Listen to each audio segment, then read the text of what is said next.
Alrighty, y'all. So today we're gonna jump right into it. Welcome back.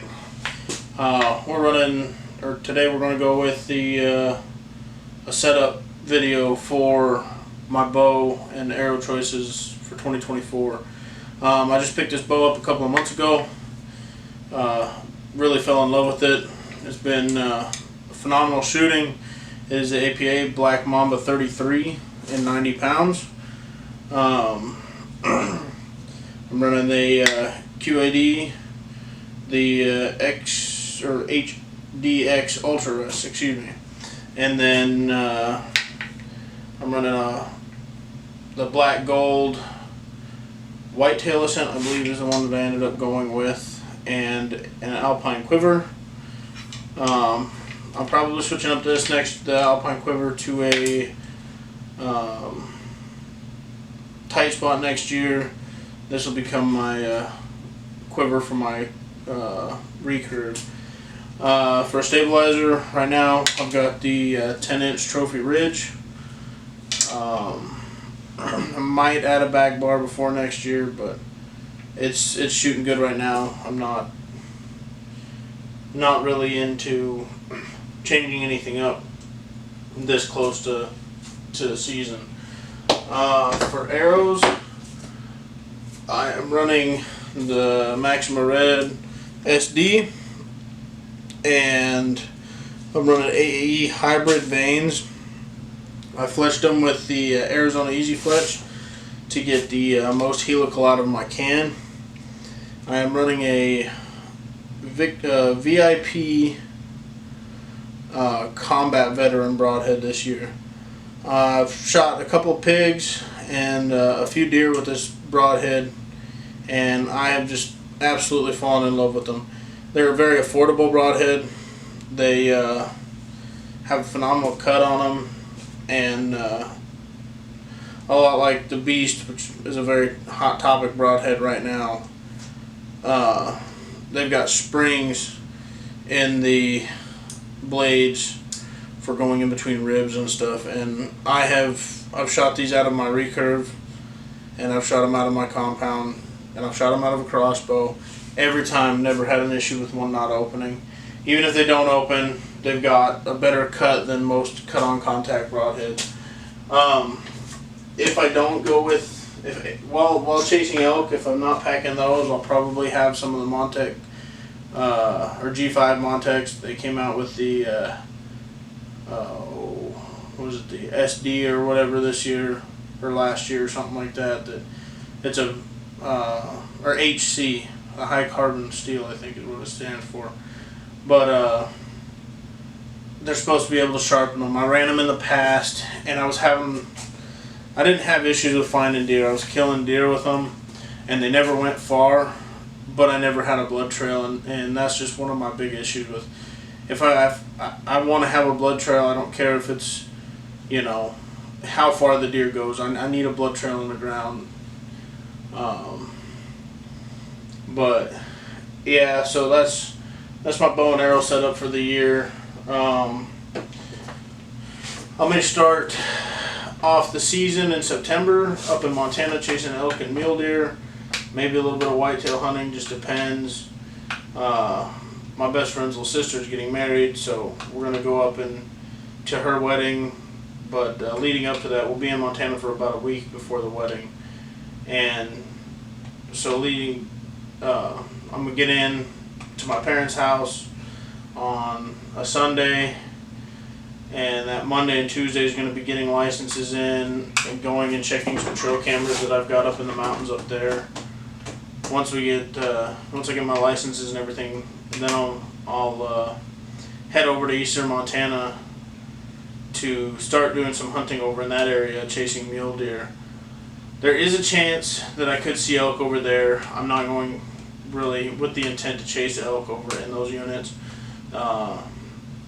Just for the aspect of, I got a place that's got a lot of elk on it, and I just need to get in there. It's public land. That I'm going to be spending a week with my little brother up in the mountains chasing elk. There's a chance over in there too that we run into mule deer and whitetail, but So, well, in eastern Montana during the day while my buddy's at work, I'm going to go out, drive around, try to see if I can't find some mule deer. I've got an uncle that lives over in that area, and he does a lot of hunting as well. So I'll see, I might go spend a day with him driving around and looking and seeing if we can't find some deer. The night of the wedding, once the wedding's over and everything, we're going to head back to my parents' house. And then depending on what time that is and when and how everybody feels, how awake everybody feels, we will either pack up the truck and head out that night or the next morning to, it's about 3 hours south of where I grew up, and we're going to go down there, try to see if we can't get on some elk down in that unit down there. There's a lot of elk down there. A lot of people are very successful down in that area with elk, but it's one of those things. There's not any really great big bulls, but I mean, I'm not picky. We can shoot cows or bulls down in that unit, broad tine bull or cow. I'll probably spend a lot of the time trying to call for my little brother, hopefully get him his first elk with a bow. Once we get that done, then we'll switch over and he'll probably do some calling for me. Or there's a couple of water holes. It's been hot up there here lately. They haven't been getting much rain. There's a good chance that those elk and stuff are going to be on those water holes during the day. So we're gonna go try and see on that. And I got a couple of areas that marked out that looks like a good spot to get in to maybe find some wallows. Once I get done hunting up there, we'll drive back, and pretty much right when I get back, we're jumping into deer season down here in Oklahoma. I'm putting in to try to get on some deer and elk over on Fort Sill. I'm gonna hopefully draw the archery elk hunt where I can go in and chase bulls. Once I get back down here, there's some phenomenal bulls down in that area. I've seen some really nice bulls while down there before. I shot a cow down there a few years ago in January. But if I don't get drawn in and get to hunt down there in the last week of September, first week of October, then I'll be headed back down there in January to chase elk again, and hopefully get on some. As far as down here right now, I've been watching cameras. We got some food plots in. They're not doing real great. Feeders are full. Probably a month and a half ago, I was looking at cameras and we had a really nice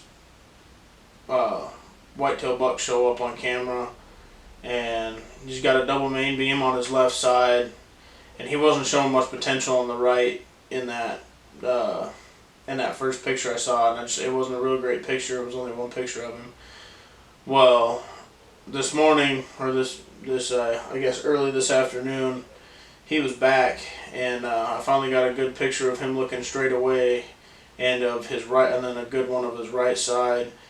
And I'll throw those up on the screen there for you guys to see. But he's not going to score real high just because that left side with that double main beam, it's not growing real.